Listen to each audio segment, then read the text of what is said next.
Here's some harmonium. Here's some harmonium.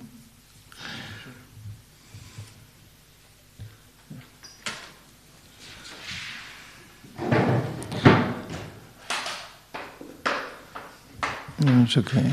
It's okay. It's okay. I just.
Vishnu para Paramahamsa Parivrakachaja Astuttara Sata Shri Srimad His Divine Grace A.C. Bhaktivedanta Swami Maharaj Srila Prabhupada Ki Jai Ahananta Koti Vaishnavrinda Ki Jai Namacharya Rastakur Ki Jai Prem se koho Shri Krishna Chaitanya Prabhu Nityananda Shri Advaita Garadadha Srivasari Gaur Bhaktarinda Ki Jai Samaveda Bhaktarinda Ki Jai Gaur Premananda Hari Hari Bol. All glories to assembled devotees. All glories to assembled devotees. All glories to assembled devotees. All glories to Sri Sri Guru and Sri Gauranga. All glories to Srila Prabhupada. Om Namo Bhagavate Vasudevaya. Om Namo Bhagavate Vasudevaya. Om Namo Bhagavate Vasudevaya. So today we read from Srimad Bhagavatam. This is the first canto, chapter 3, text 41. Tat idam grahayam asa sutam atmavatam varam sarva vedetihasanam saram samudritam tat idam grahayam asa sutam atmavatam varam sarva vedetihasanam saram samudritam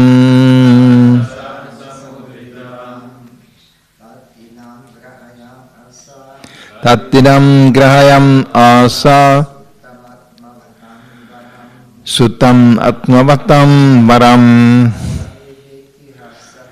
sarva vedetihasanam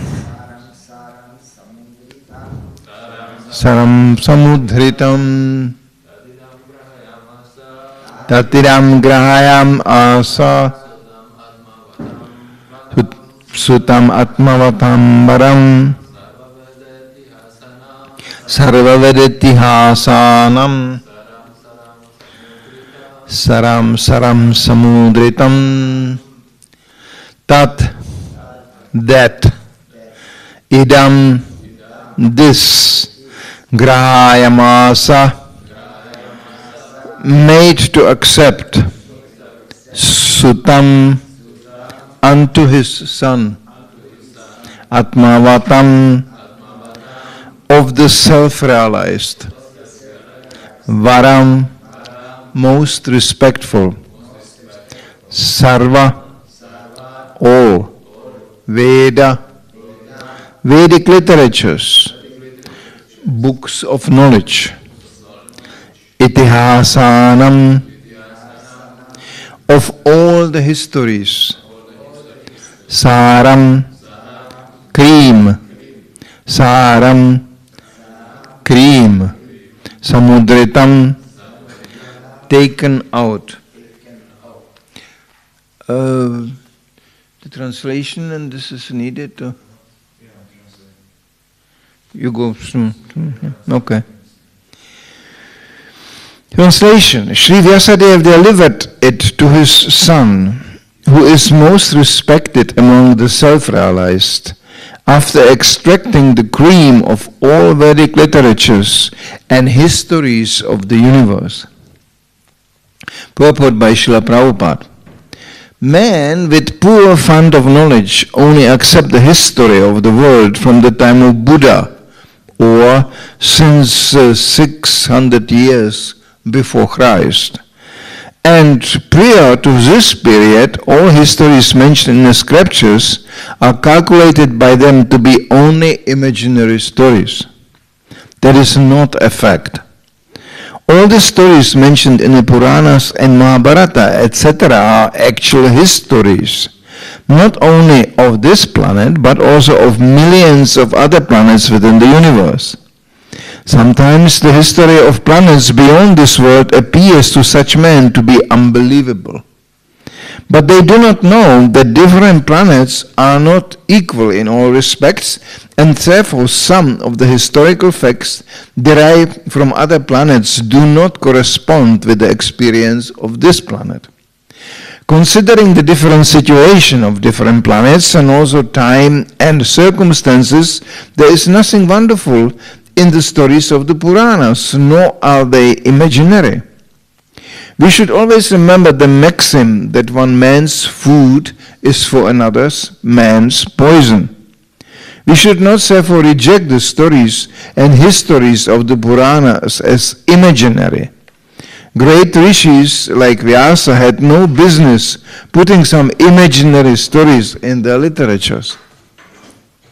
In the Srimad Bhagavatam, historical facts selected from the histories of different planets have been depicted. It is therefore accepted by all the spiritual authorities as the Mahapurana. The special significance of these histories is that they are all connected with the activities of the Lord in a different time and atmosphere. Srila Shukadev Goswami is the topmost personality of all the self-realized souls, and he accepted this as the subject of studies from his father Vyasadeva. Srila Vyasadeva is the great authority and the subject matter of Srimad Bhagavatam. Being so important, he delivered the message first to his great son Srila Shukadev Goswami. It is compared to the cream of the milk. Vedic literature is like the milk ocean of knowledge. Cream or butter is the most palatable essence of milk, and so also is Srimad Bhagavatam, for it contains all the palatable, instructive, and authentic versions of different activities of the Lord and his devotees. There is no gain, however, in accepting the message of Bhagavatam from unbelievers, atheists, and professional reciters who make a trade of Bhagavatam for the layman. It was delivered to Srila Shukadev Goswami, and he had nothing to do with the Bhagavata business. He did not have to maintain family expenses by such trade. Srimad Bhagavatam should therefore be received from the representative of Shukadev, who must be in the renounced order of life without family encumbrance. Milk is undoubtedly very good and nourishing, but when it is touched by the mouth of a snake, it is no longer nourishing. Rather, it becomes a source of death. Similarly, those who are not strictly in the Vaishnava discipline should not make a business of this Bhagavatam and become a cause of spiritual death for so many hearers. In the Bhagavad Gita, the Lord says that the purpose of all the Vedas is to know Him, Lord Krishna. And the Srimad Bhagavatam is Lord Sri Krishna himself in the form of recorded knowledge. Therefore, it is the cream of all the Vedas, and it contains all historical facts of all times in relationship with Sri Krishna. It is factually the essence of all histories. Namo Vishnu Padaya Krishna Prastaya Bhutale Srimate Bhaktivedanta Swam Nitinam Namaste Saraswati Devam Gauravani Pracharane Nirvishesha Shunyavadi Pashkati Rezataranam. So here right away in the beginning of Srimad Bhagavatam, Srila Prabhupada is commenting upon the history of Srimad Bhagavatam is given. Actually this is of course highly confusing to any mundane man, even of academic merit, because actually Srimad Bhagavatam is not chronological.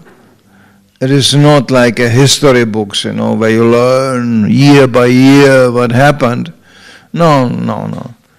It is composed with only one idea actually, to put Krishna in the center. And Krishna appears in all times, in all ages, in different forms, in different places. So you could say it's actually randomly collected, the stories, and put together. So only in this way we can actually give up the idea to find some chronological sequence in the Bhagavatam.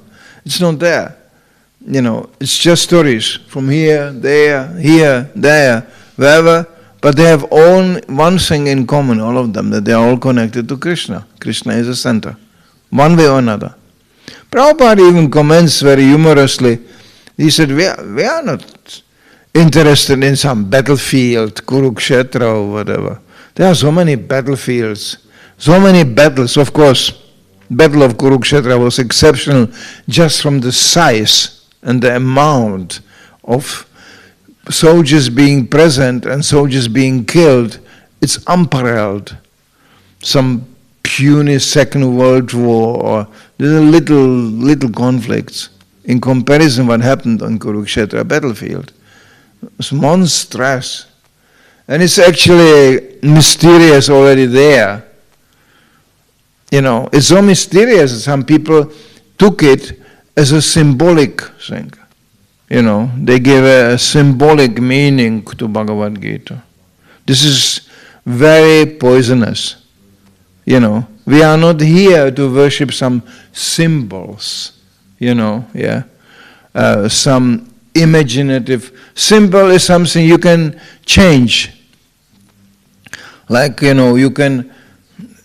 come from the artistic background. As an artist, you use symbols to depict something else actually. It's all symbolic, up to the point of abstract art, which is completely crazy. I can symbolize this lamp by not even painting it. I paint it like something else, but it's symbolizing the lamp. It's all this absurd type of speculative thinking which leads to this completely illusory domains. And they would like to do it with Bhagavatam too. Oh yeah, this is just symbolizing stories which are like depicting something. Yeah, interesting stories. Now, even taking into consideration that this is imaginative stories, find a man who can imagine something like that. I mean, this is a very plain challenge. Can you find a human being on this planet who can imagine something like Bhagavatam? I mean, this is so far out, this is so amazing and so out of reach of our imagination that actually you could not even imagine that. I mean, just imagine somebody said, well, I'm the author, this was my idea. Well, what a person that must be to imagine something like this. This is one thing which actually brought me to Krishna consciousness, because I thought, if this is some illusion, not an illusion, somebody imagined that, well, that's already, even from that point of view, interesting. Because it's so amazing. Anything we do, anything Krishna does, it's so amazing. How can you imagine such a thing? It's not possible. We have a Bhagavatam describing forms of Krishna which are beyond any imagination. Did somebody ever saw some half man, half lion walking around? And just the logic being depicted in Bhagavatam, it's so puzzling, it's so amazing. I mean, I just mentioned Lord Nrsimha there, but the way he appeared already is so amazing. There was actually a conditions being given. Hiranyakashipu was very proud because he tricked Lord Brahma. Hey, I cannot be killed during the day or during the night, not in the air, not on the ground, by nothing living, not by a man, not by an animal. Well, this is, Hiranyakashipu said, well, that's it. That's all the options. I cannot be killed. I'm immortal. Yeah, but Krishna says, I am the cheetah of the cheetahs. I'm the supreme cheetah. So he grabbed him, put him on a lap. That's not on the ground. That's not in the air. He killed him with fingernails, which is considered living and non-living simultaneously. He killed him not inside and outside, but at the doorstep, at the verge of the living facility. He killed him when the sun went down. Not in the day, not at night. Everything was perfectly fulfilled, and he was still dead. So just, who can imagine such a story? Just imagine the brain of a person who can imagine such a thing. Impossible. Impossible. So Bhagavatam is truly amazing in all regards. In all regards. What to speak about the poetry, what to speak about the pictures, being depicted in Bhagavatam from different planets and different places. It's quite detailed, actually, description. The artist, painting, illustrating Bhagavatam, they had sometimes really good time because they just had to follow the description exactly what's written there. And there were moments where they were not so sure. They asked Prabhupada, like, did Arjuna had a mustache or not? Or, Kshatriya sometimes have a mustache and this. And, just the weaponry being used by the Kshatriyas is beyond the reach of enemy. There's actually a man in Denmark, he is the top archer in the whole world. And he got, of course, fascinated by Mahabharata, by Kurukshetra.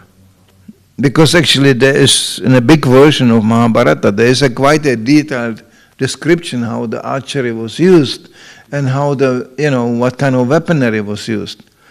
So, it's just an example, okay? So, he got fascinated. He said, oh, this is interesting.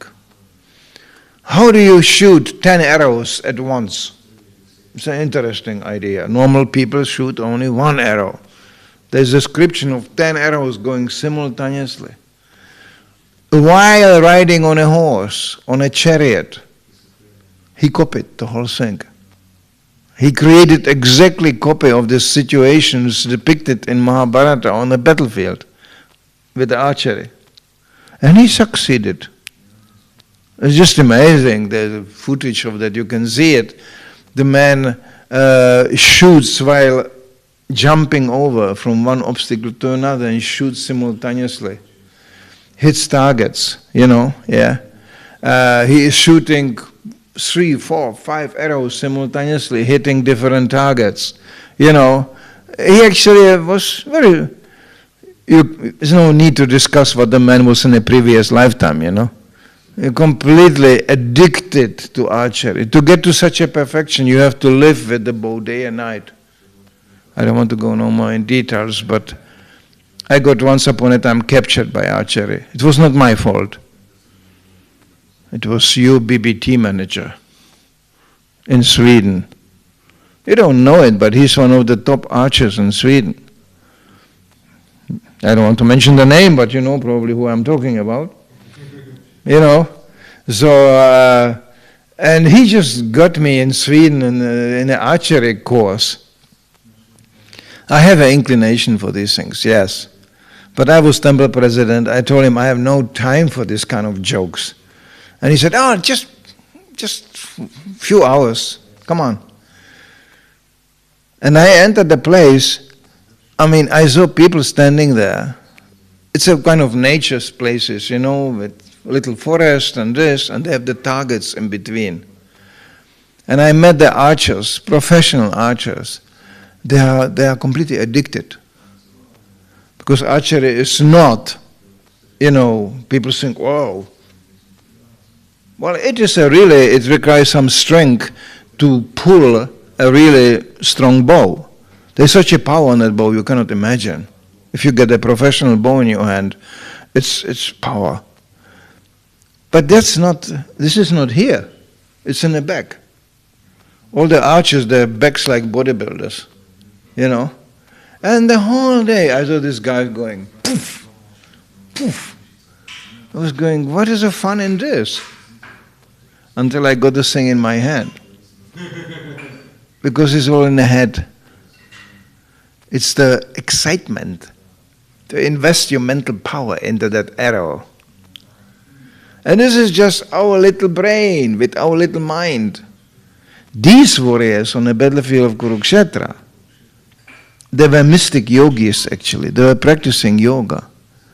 They could direct, empower the arrows by the strength of the mind, loading them by mystic powers with extra weaponry which you don't find in a normal archer, thing. Today's archer is just, No, they could create. They were shooting, they were shooting darts in the sky, creating earthquakes, creating rain, creating thunder, creating all kinds of things. You can find in Mahabharata being all this described. Of course, our Danish archer couldn't do that. No. He could copy the physical part, but the mystical part, no. And it's a big mystery for him. Now, Prabhupada said many times, he said, those fools who depict Bhagavad Gita being, or Bhagavatam being just imaginative or symbolic, old stories symbolizing something. Prabhupada said, you pull them on an ear to battlefield of Kurukshetra, which is there today, and put their nose in the sand there and go, this is real Kurukshetra, it happened here. And they make archaeological excavation like in Kurukshetra, and they found amazing things. Of course, they didn't find any weapons or something like that, but they found like mysterious places. It's a huge battlefield, of course, and they find places where they uncovered the earth, and there was pure glass. Spots, big spots, just glass. And they're going, where's this glass coming from? It's not from the nature, Nah, this is the melted sand. If you expose sand to extreme heat, it becomes glass. So this is the remnants of the Brahmastras they were firing there, creating locally intense heat, melting the sand, and the Brahmastra is gone, but the glass remained. So they discovered that. This is the archaeological proofs. There are so many things. So similarly, Bhagavatam. There is no use to dwell on the historical content and the connections. Not really. Because it's from different yugas even. It's from different yugas, different places, with persons being involved which definitely don't live on this planet anymore. We don't have experience even to meet such a person, But something is still there, some may, but they are hidden to public. You don't see them. They don't make a show, A real devotee or a real yogi, he doesn't make a show. Because he is so busy, absorbed in worshipping the Supreme or cultivating his mystic, powers. There's no time to make some advertisement. Here sits a big yogi, You will not even recognize a big yogi when you meet him much sometimes, because he doesn't make any advertisement. He doesn't need any need. He's disconnected from this mundane advertising. Everybody makes an advertisement, something. Look at me. This is a world full of narcissists, and egocentric people, It's funny, and especially when you try to do it in the name of Krishna consciousness, it's really pathetic. Because we are learning from the very early stage, we are not this body.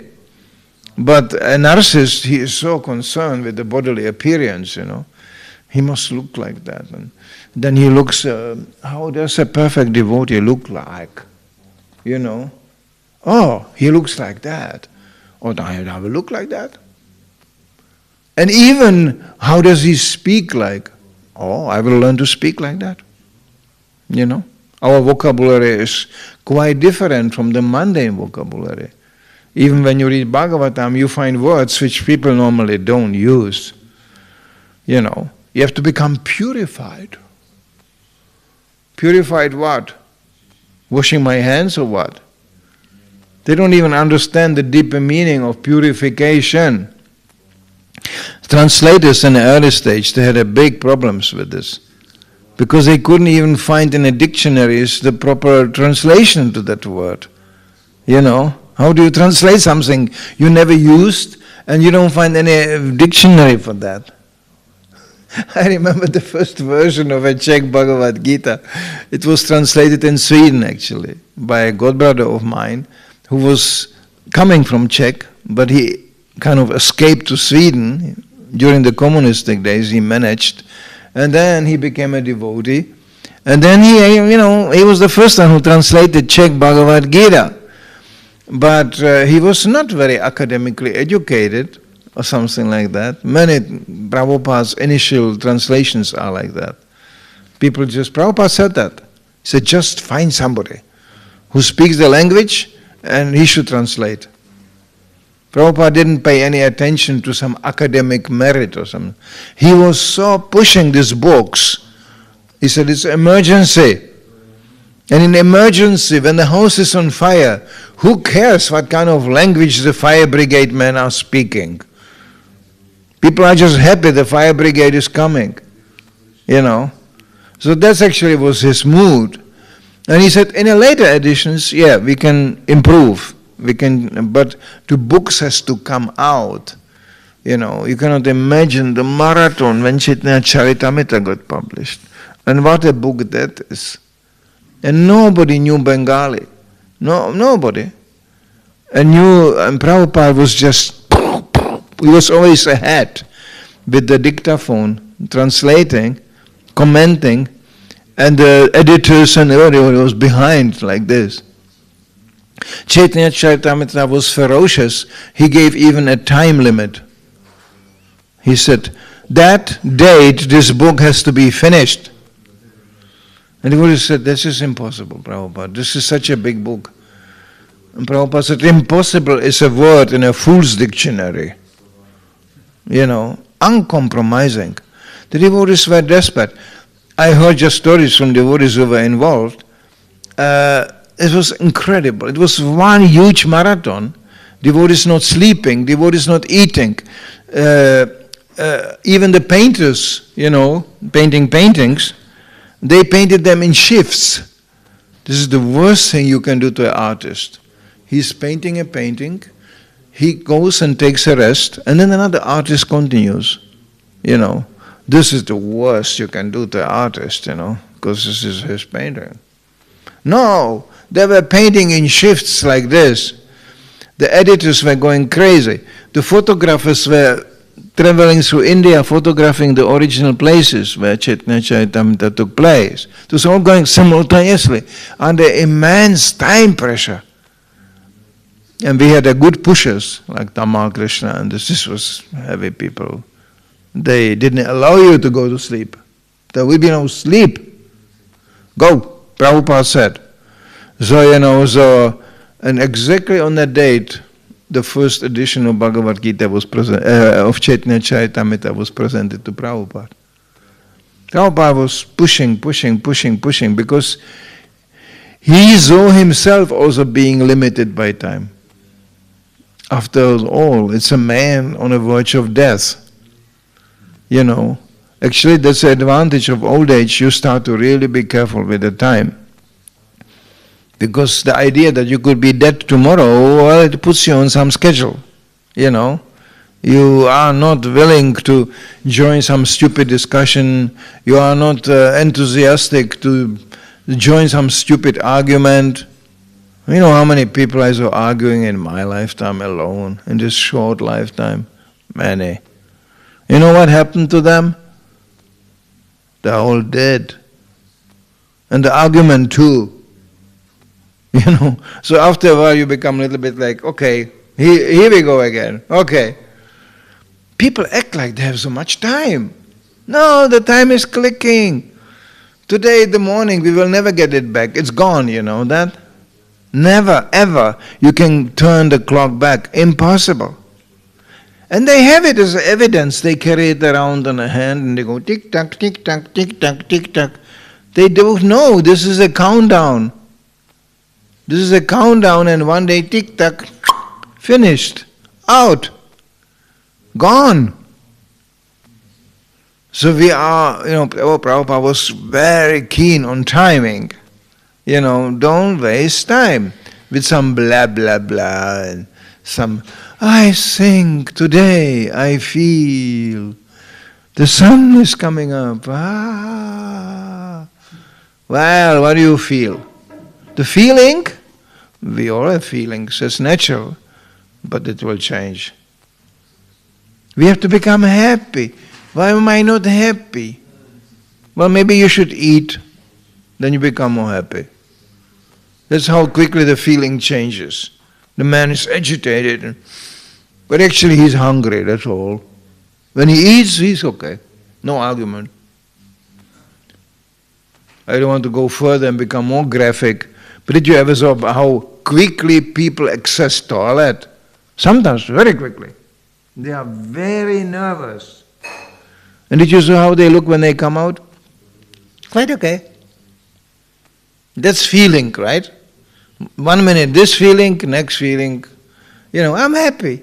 I went to the toilet. I'm happy. So much for the feelings. So we are supposed to base our life on that. How many times in a lifetime you go to the toilet? We are supposed to discuss this, or when you listen what people are talking about, it's just about that.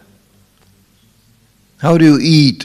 How do you sleep? How do you, sex life, all these things. There are feelings invested into that for sure. But how long do they last? What? I don't want to go into it, and Prabhupada went into it sometimes. He did, describing in quite some detail what you can get out of sex life. People say, this is love. Really?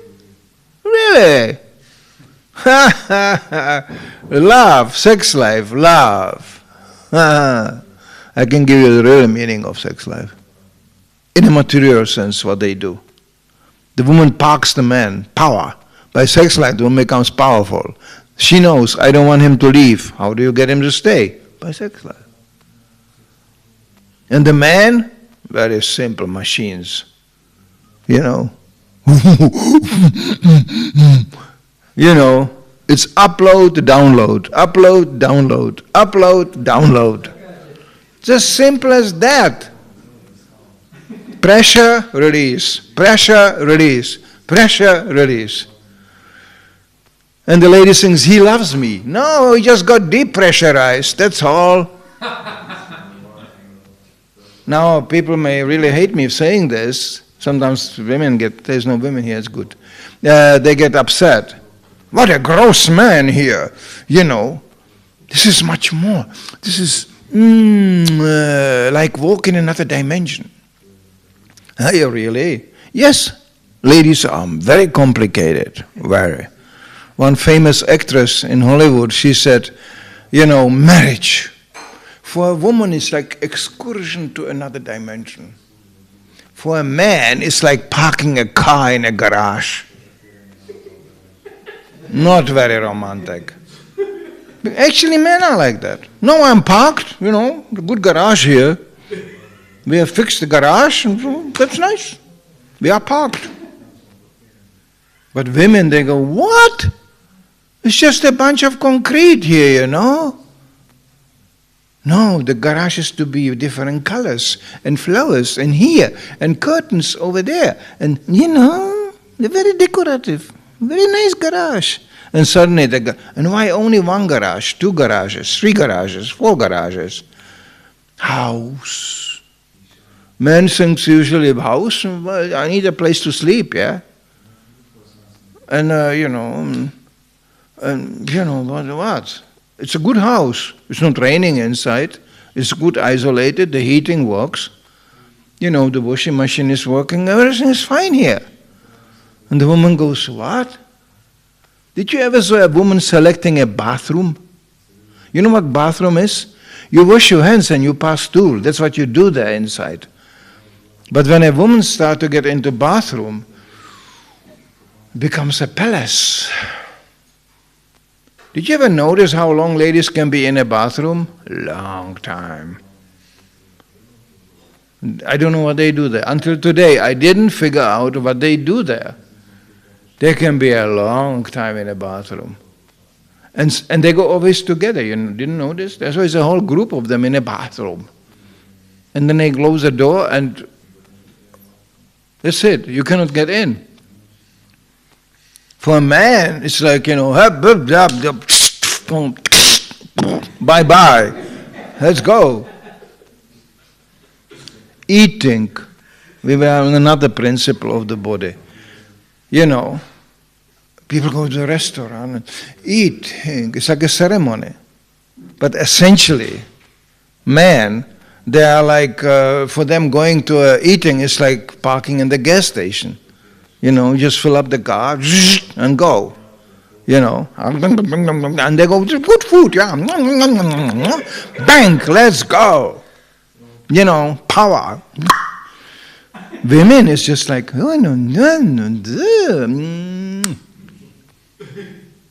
Didn't you notice? Ladies, they seem to eat very little. Nah. They eat very little many times. Little here, little there. Little there. Nah. When you count it together, it's quite an amount. You know, men are just like digging machines, you know, you know, yeah. I used to manage a restaurant. You cannot imagine, we had mostly, we had some brahmacharis around too.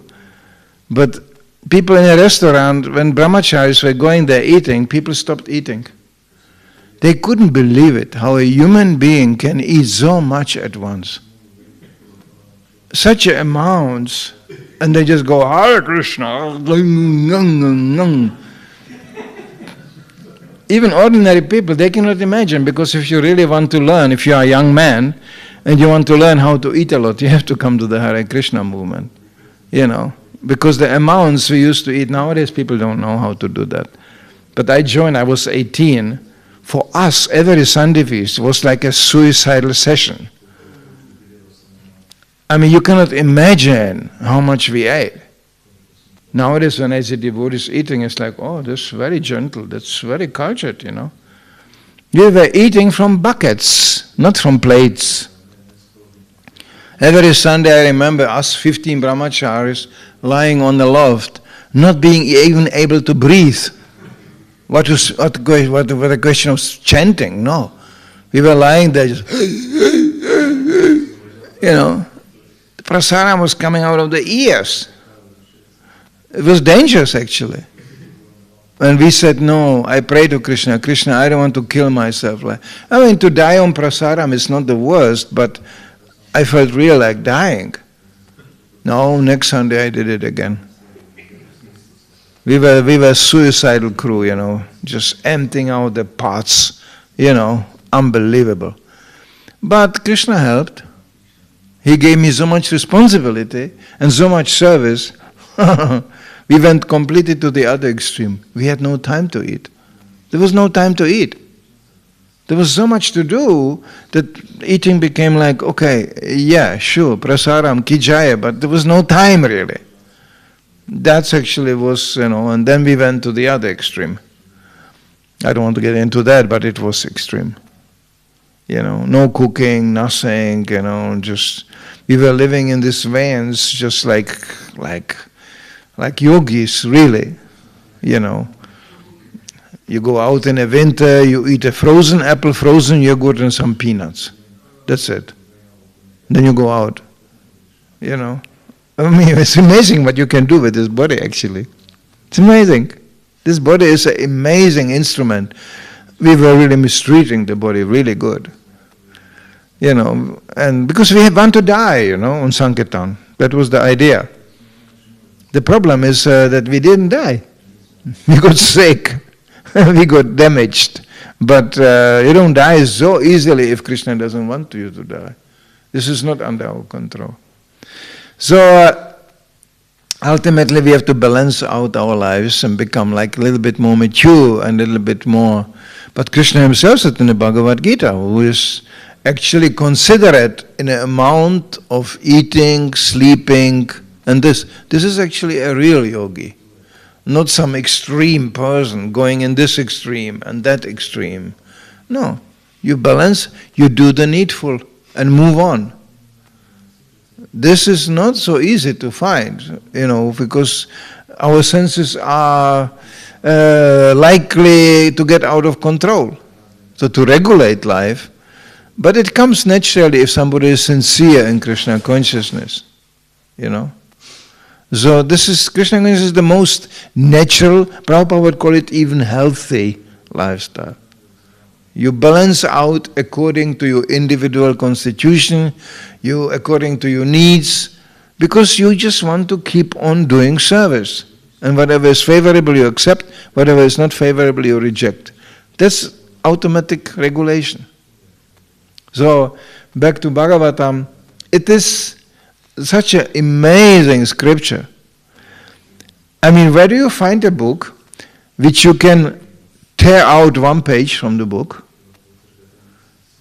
Actually, it's only one page remaining. The rest of the book is lost.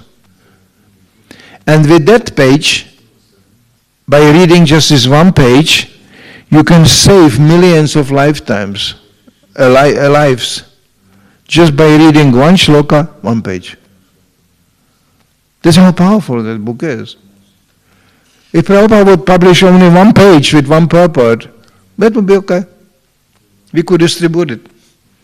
There is so much essence. It's very essential. So there is so much essence in it. You know, it's like when you have a very powerful spice or something like this. You don't need much of it. You just give a little, and then the whole flavor is there. You know? So this is the nature of Bhagavatam. Minimum, space being occupied, minimum words being actually used with absolutely maximum meaning. Therefore Prabhupada was so keen, he introduced that. There is no other edition of Bhagavatam, really. This word by word definition.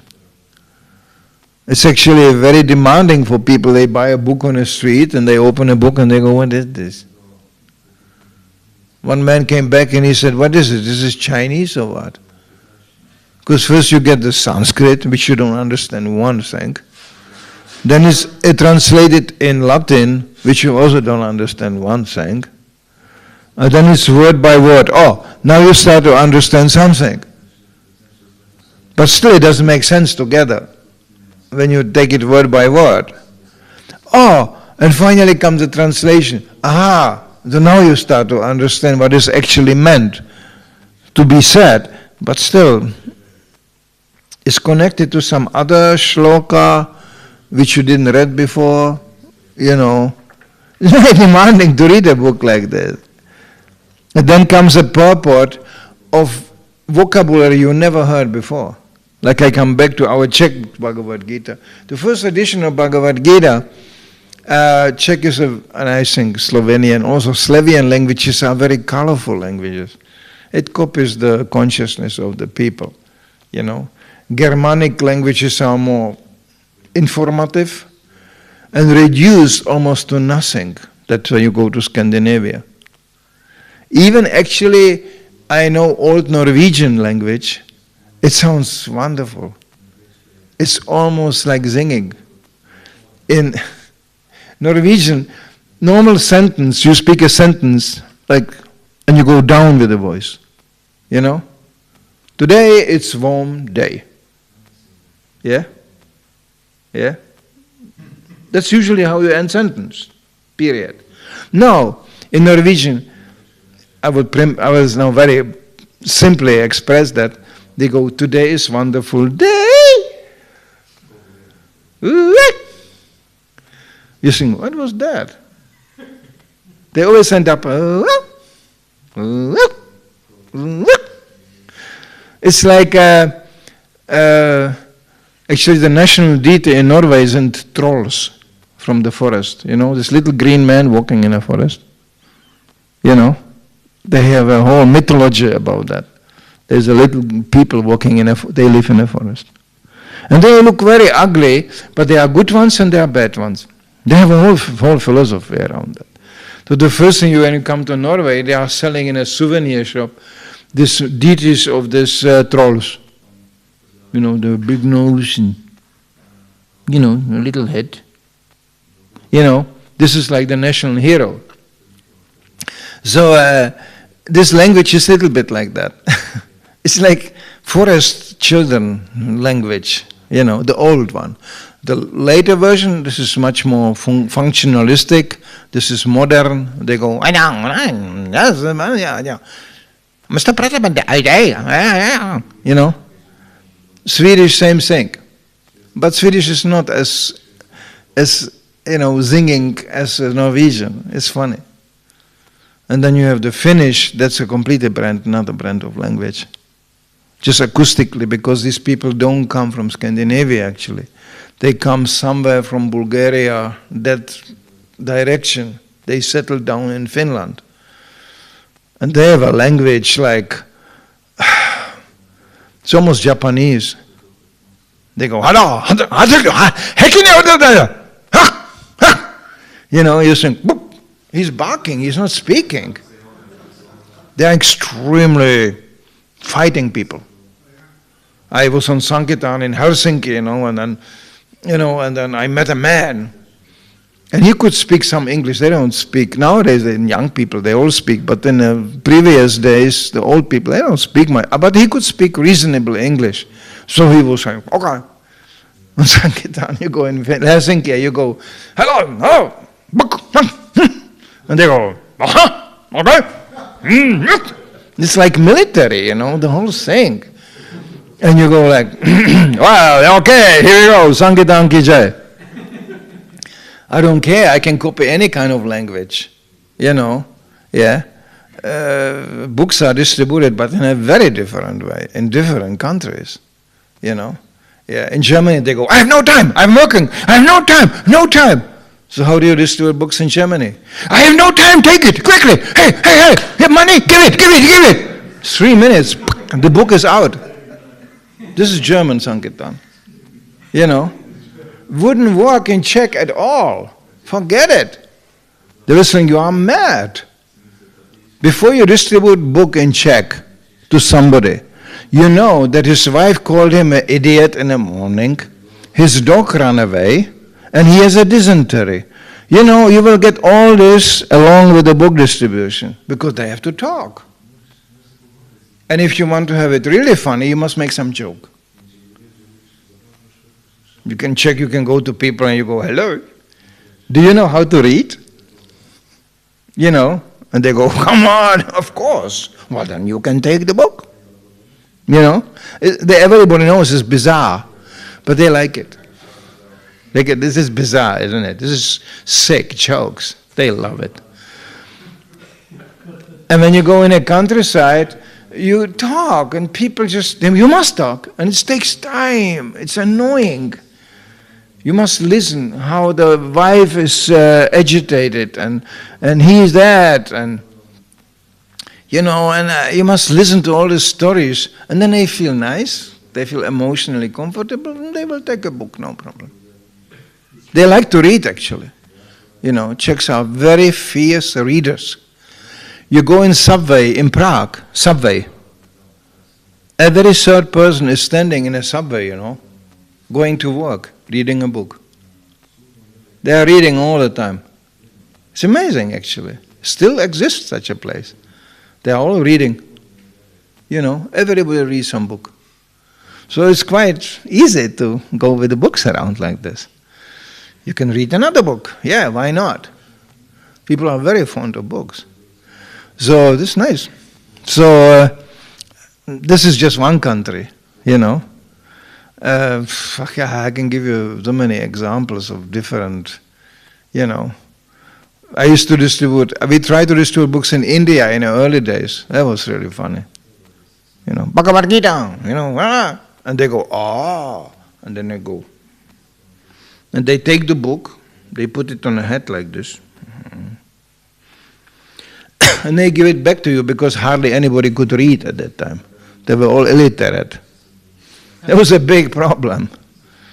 Nowadays, it's much better. People can read, but the initial stage, book distribution in India, very difficult. Nobody can read. They don't know how to read. So, anyway, so this Czech devotee, translating Czech Bhagavad Gita, he came upon the word fruitive activities. Now, you can translate it in a quite different way. If you understand the meaning, means result-bringing activities.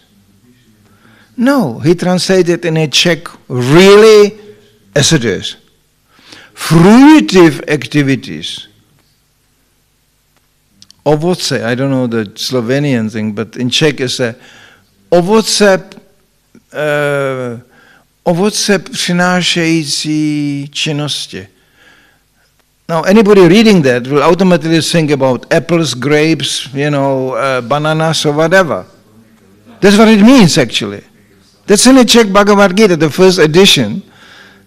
You are in a fruit garden suddenly. Fruit-producing activities.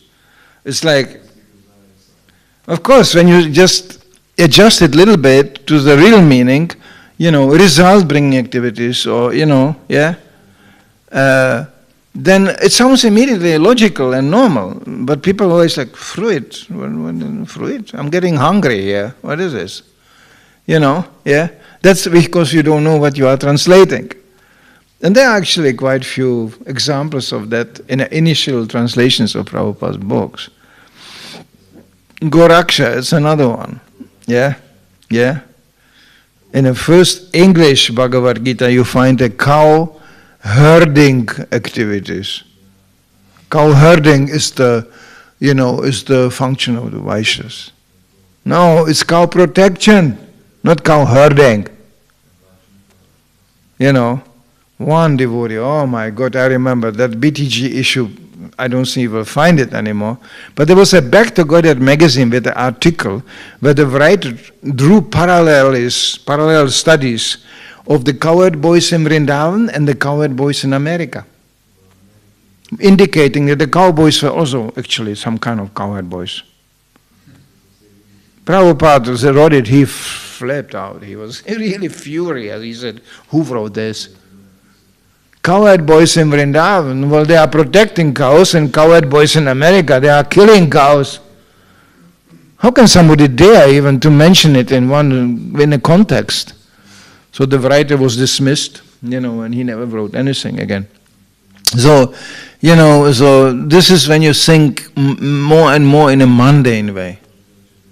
So there is no mundane logic in this. There's lots of logic also there, but you cannot apply mundane so-called logic to that. It's written in a pure glorification of the Supreme Personality of Godhead. Pastimes, forms, everything. Most beautiful way and detail described, including the workings of his energies. It's quite scientific also. There's a whole portion of Bhagavatam which is really complicated. The structure of the universe, very puzzling. Because it describes the structure of the universe from different points of view. From points of the demigods, how they see it. From the earthly beings, how they see it. And that's get confusing. Bhagavatam even assumes different visions from different living entities and perspectives. How can you understand with a little brain like this? Therefore, we are just worshipping Bhagavatam. Because it is stated here, I think in the upcoming shloka,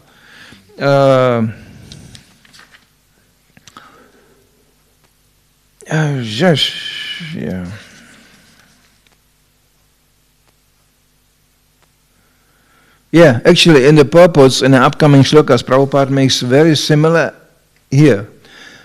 One who can see Srimad Bhagavatam can see also Lord Sri Krishna in person. They are identical. That's the nature of the scripture. You touch this book, you're touching Krishna. You read this book, you see Krishna. They are identical. So this is how valuable these books are. This is Supreme Personality of Godhead in a book form. Quite amazing if you meditate about that. And when you distribute these books, you think about this, you think, wow, I am giving Krishna in people's hands. Him in a personal form. They are identical. It's quite amazing. And actually it takes it's very important for those who distribute books to meditate about this, because it creates an attitude which will be copied by the karmis. We used to read these books in a car, and study them. Then you go out and distribute these books. And we used to give it to people and people were like, they thought, well, if the man is so serious, and he gives it to me in such a, in such a grave fashion, well, there must be something in it. Yeah. There I had, of course, godbrothers which immediately, were quite humorous, and they were going, this book is just from the press, it's still hot. And people were going, the connection was so intense, we could provoke emotions in these people. I remember, well, maybe you have him coming around sometimes, Pritu Prabhu. I was only 1 week in Sankirtan with him. A very eccentric personality, we know that. So he distributed, we just got a new edition of Nectar of Devotion in German. It was a brown cover, and inside like marble type of hardcover. And he went on the street to people and he said, this book, outside like chocolate, inside like marzipan. It's completely crazy to say such a thing. But people are going, okay, how much does it cost? They got hungry. This is advertisement. This is what they do actually in advertisement. They provoke emotions which have nothing to do with the product, really. But you feel like, oh, yeah, I will buy it. Outside like chocolate, inside like marzipan. Yeah, I like that. You know, you can use anything in book distribution. Just that they can take, and it's, you know, it was not completely lie. It was brown on top, and you know, so you know, this is actually our duty to make Krishna consciousness tasty for people, make it accessible, not mystified. Mystified, yeah, there will be mystified people coming. You go chant Hare Krišna. And then you will get all these people sitting here. What do you do with people like this? You can do nothing with people like this. They will say, leave me alone, I am meditating. Prabhupada, even in one lecture, he is using even that humorously. And it's Krishna. He said, we are not the people who just sit and chant Om. He's making this sound. And Om is, we know that's actually an incarnation of Krishna's impersonal feature, Om. But Prabhupada said, no, we don't do even that. We chant Hare Krišna. Personal. Here, Krishna. And what do you do with Krishna? You serve him. How? Well, grab some broomstick and clean the temple room. That's what it is. Let's get practical. People think, oh, this is mundane. No, this is purely transcendental. You clean the temple, you clean your heart simultaneously. Amazing. What kind of cleaning company can say that? Eh? We are the best cleaning company. By the dint of broomstick, you become purified. I mean, who can say that? Quite amazing, isn't it? This is an amazing movement, you know that? Then we have this book here. It's incredible.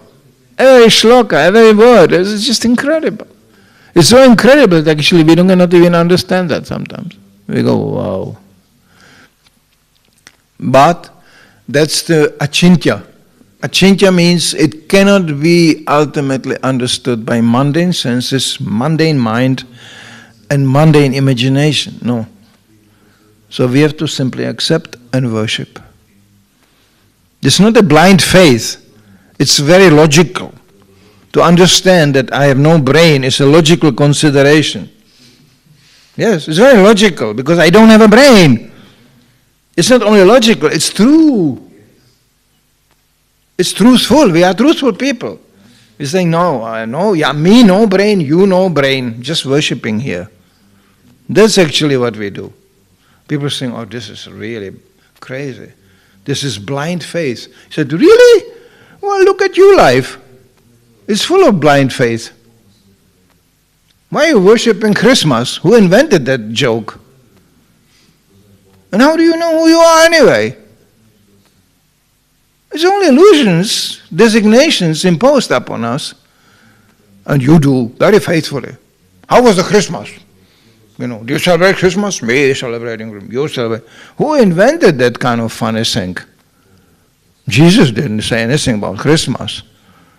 But you have in a Bible that Jesus says, and whoever sits on a Christmas tree and distributes the presents, he is my best disciple. Really? Where is that in a Bible? Where is the Christmas tree coming from? You know where it comes from? I could tell you that, but anyway. Christians don't know that even. Oh, Christians sitting in the Christmas tree. What are you doing on Christmas tree? Where's this thing coming from? And worship of Christmas trees actually is not very old. Here in Europe it's 200, 150 years old. Originally it was just some twig with something hanging on it.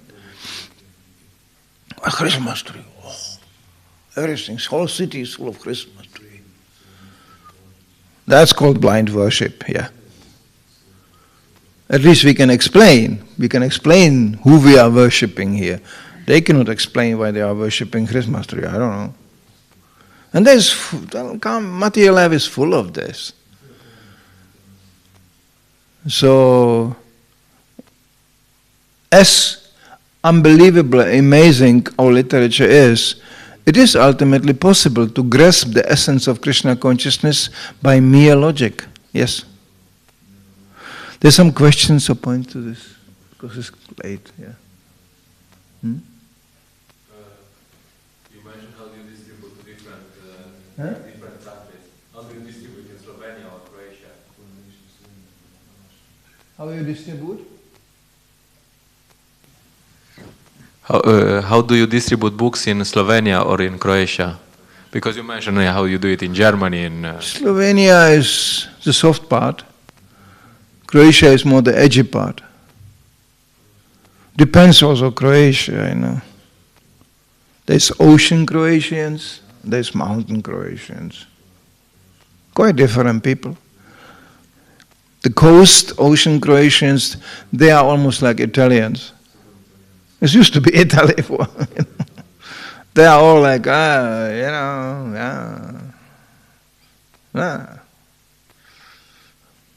You know, you can go on a coast, Croatia.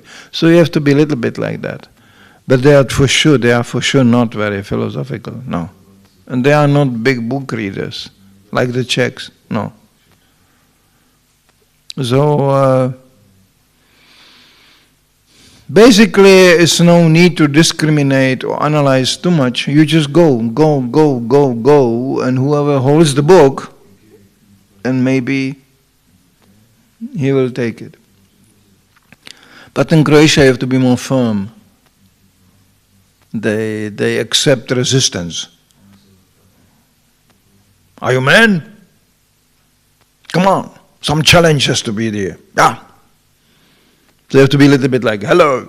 In Slovenia, it's more like, me Vaisha, you Vaisha. We are nice people here, isn't it?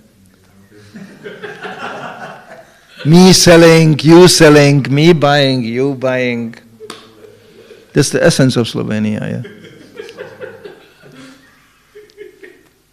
All the little, not big Vaishyas. They are not aggressive Vaishyas even. Vaishyas can be very aggressive. More business, more open, no, expand. No, Slovenian Vaishya is just, it's enough now. We have a nice house, a little grass, you know. And then we have the house and the grass, and then we cut the grass. Everything is nicely kind of taken care of. You know, the sun goes up over the Alps and down in Portorož. It's nice here. It's like a little box, you know, for children. I feel like this when I come to Slovenia. I feel it's almost like a park. You know, I think, where do they pay the entrance when you come into this park? Because there's little hills, you know, little houses. Then comes a little train. They used to have this kind of model landscapes, you know, for trains. People used to have this hobby. They turn a whole room into a landscapes, miniature. And then the trains are going around. And then people stand there like this. You know, it's like miniature society. You create like that. Now, when I was young, I would call it mediocre. No. Actually, I changed my vocabulary. I understand it nowadays to be stable, more steady. This is the beauty of Slovenia. Come on, we are sitting here, the same faces, right? I know how the temple looked like when I came first time here. Just upstairs, just Panchatattva was packaged up there. You know, it was all dusty, old, dirty building. You know. Now it looks different. It improved. So I like the Slovenians think it's a gradual stages of improvement. And the same devotees still coming around. That's amazing. I travel a lot. And I'm always happy to meet the old faces again. I forget names, but I never forget faces. So it's so nice. Because very often I come to a place I used to know, and there are either completely new faces or there's no faces at all. It's always the mood, you know, like the ship is sinking, the last man takes the flag, bye-bye. You know, it can happen. Places on a verge of destruction. Let's be not illusioned about this. Practically all the temples in Europe are in trouble. Go to France. Jananda Maharaj fights there bravely, saving the new Mayapur. One challenge after another. Castles. Please never get a castle in Slovenia. It's useless. Already a school is a challenge. You know why? The rooms are too high, too big. It's meant for people sitting together and learning, not for living in it. You know. I was very pleased to see how the lux room there changed. Otherwise you come in a room, it's big, it's a classroom. And what is a feature of the classroom? You always have a cold feet because all the heat goes up there in the winter. You know. But when you divide the whole thing and make it more human size, then it becomes livable like that. So even that improved. I remember first time I came here, I tried to close the window, and almost the whole window came out. You know, I was going, better not to open the window, okay? It will fall out. It was rotten.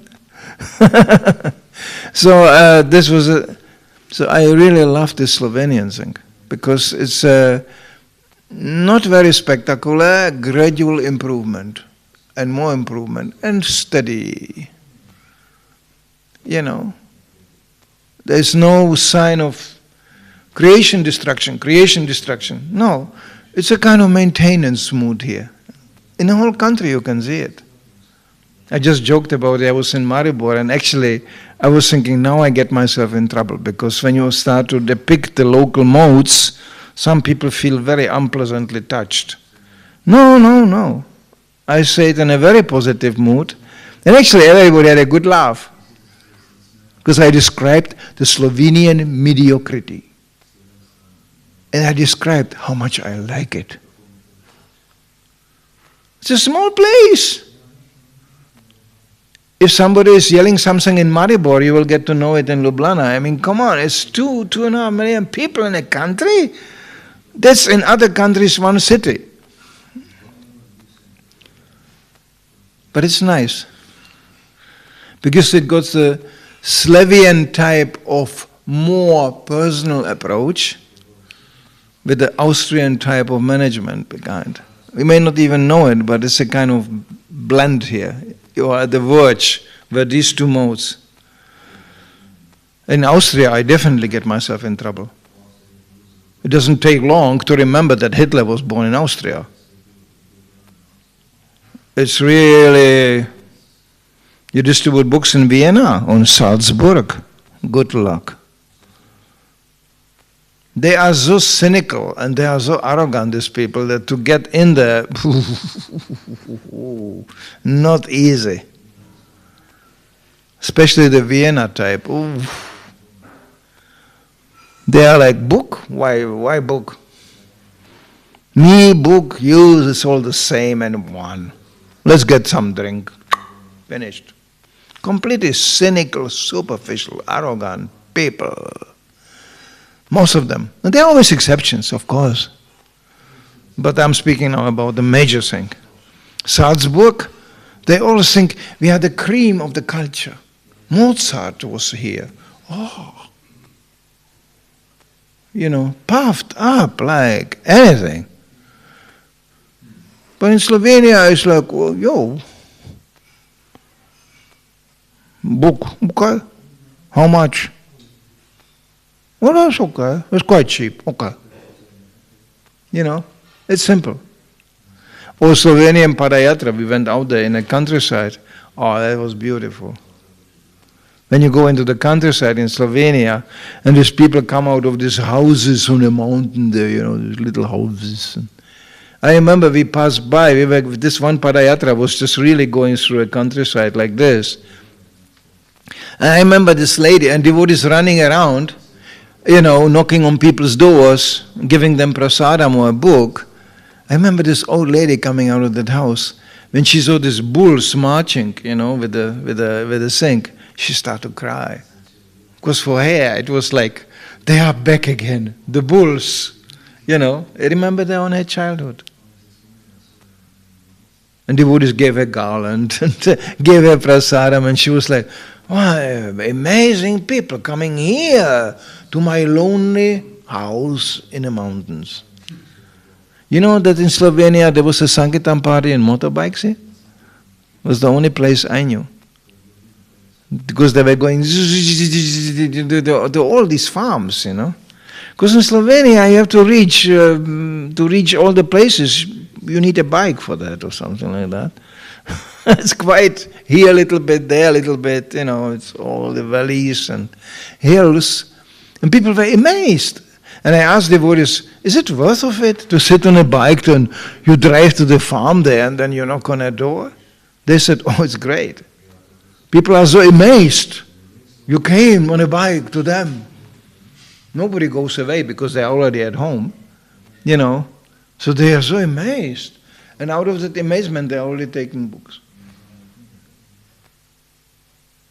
So maybe if I would be long here, I would get a little bit, maybe another impression, but for every time I was here, I really loved this place. Because it was so relaxing. When I came to Slovenia, I was always like, ah. And you go to Germany, it's like, no time. No time. And we distribute books like this. I have no time. I also have no time. Take the book. How much? You have money? Then give it. Bye-bye. You have to come in a mode of passion. Otherwise, you cannot distribute anything. If I would go like this in Slovenia, there was a crazy man on the street.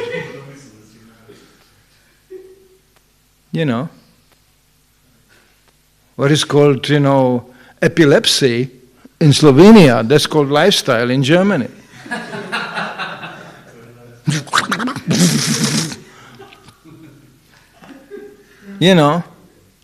Because Germans, they have only one guideline. You have to work. Why shall I work? Well, you must eat. And why shall I eat? You must work. And why shall I work? You must eat.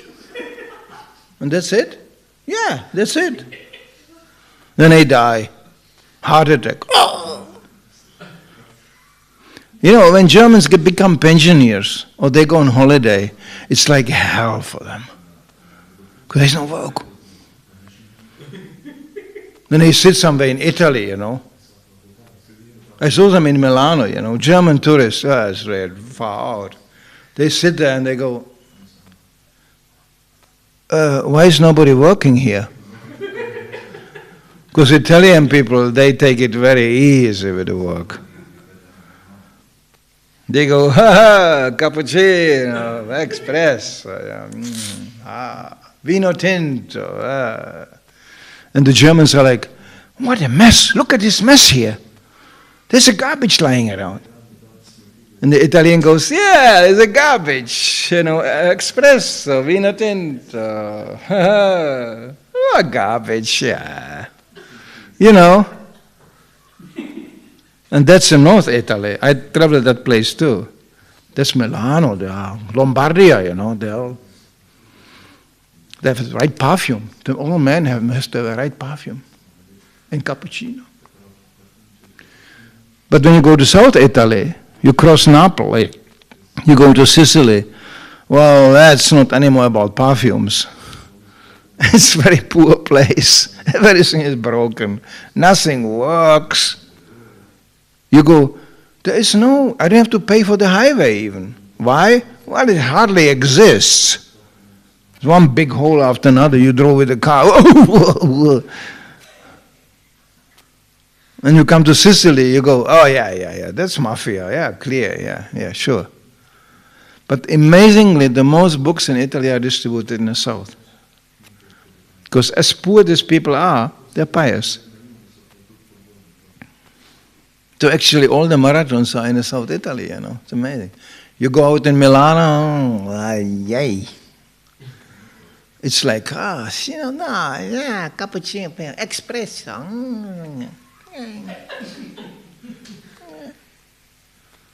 Let's enjoy the day. And they always, they remember me a little bit like Bengalis, in Italy. Bengalis also talk all the time. But they are more hysterical. Italians, they always, it's like singing opera, but it's about nothing. It's just nothing happening.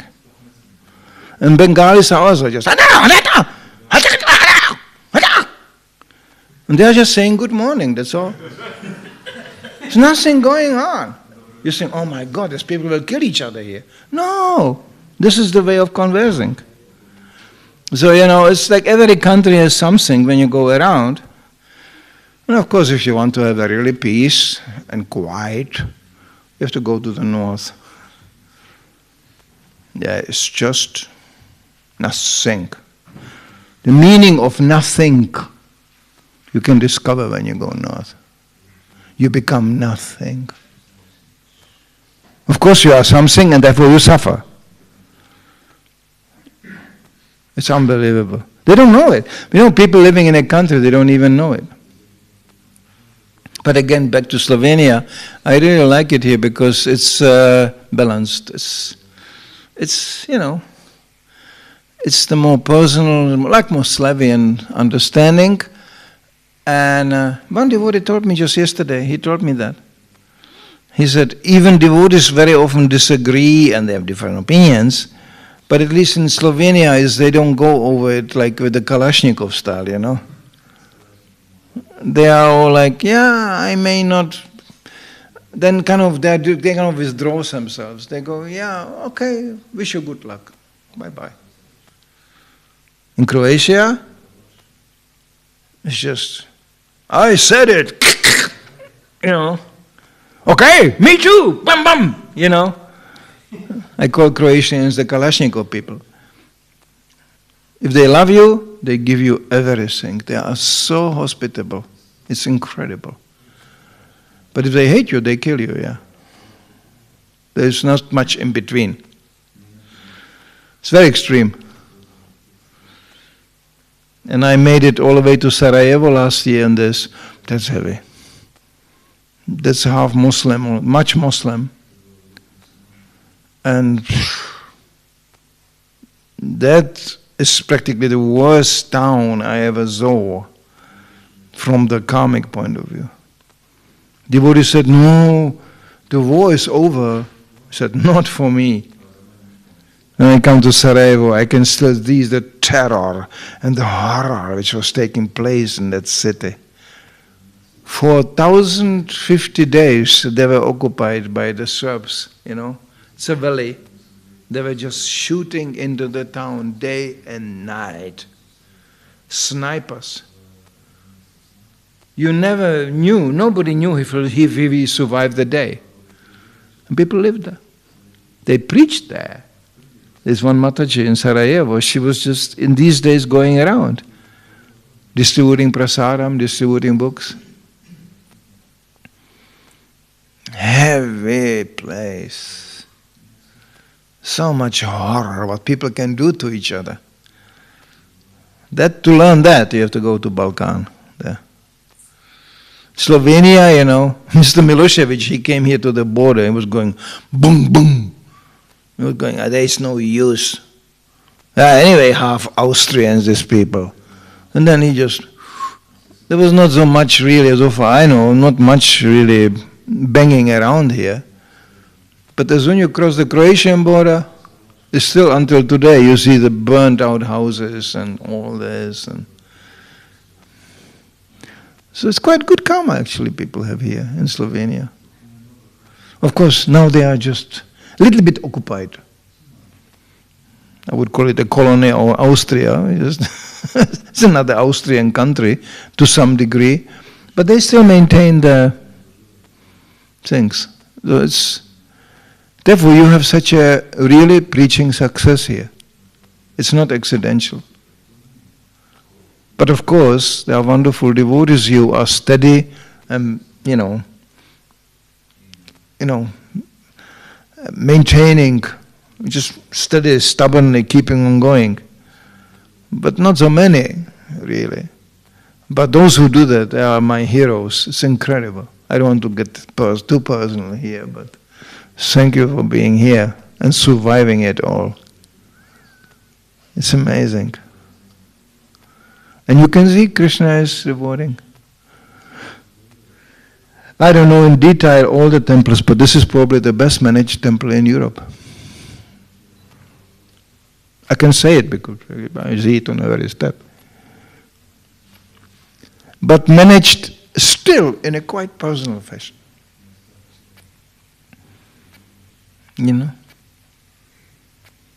I think Croatians are not the people who developed guillotine, That instrument comes from France.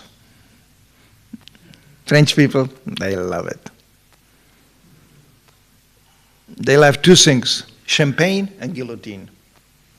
They can combine it. Cutting off people's heads in France, it's a feast. Let's bring the champagne. What a people! Oof. That's the only place, Sweden and France, where Prabhupada got openly attacked, really. The discussion with Cardinal Danrieux, this, You can see how angry Prabhupada is in that discussion. Just watch closely. When Prabhupada speaks to the Cardinal, his right leg goes like this. He is so angry. Because the Cardinal explained to him that there is no harm to kill a cow. Because we have to eat. Children have to eat. We have to kill cows. And Prabhupada is like... 1 or 2 months later, I think, after discussion, Cardinal Danrieux was found dead in a brother house. So much for the saintlyhood of France. So this is, there are different places. France, very difficult. All glories to Jananda Maharaj, who is... He's even coming from England. That must be really insulting to French. French really don't like English very much, that. And he took it as his mission to save and possibly expand the preaching in France on the basis of the new Mayapur chateau, of the castle.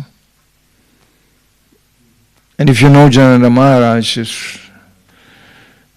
it's a wonderful, very personal devotee. So that's how you preach in such a places. It forces you to be very humble.